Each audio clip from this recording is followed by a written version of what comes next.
Հիմա տեսեք, ֆերմերը երբեք չի գնա քարքարուտ տեղում հիդրոպոնիկա հիմնի,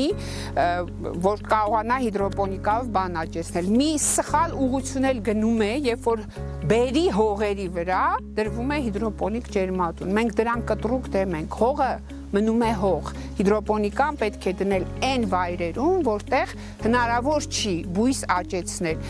Ցավոք սրտի մեր ֆերմերները հիմնականում ջերմատնային են աճեցնում բույսերը, ջերմատնային հիդրոպոնիկայով, դե ֆերմեր չեմ էլ ասի, մեծ կազմակերպություններ են, որոնք իրենց համար ունեն իրենց խորհրդատուները, ամեն ինչ բերվում է արտասահմանից, եւ սուբստրատը, եւ սննդարար լուծույթները եւ այլն։ Այդպես մեծ ֆիրմաները մեզ հետ խորհրդակցության չեն գալիս, բայց անհատները, առանձին ձեռնարկատերեր շատ են գալիս։ Բաժանորդագրվեք STEM News AM-ին։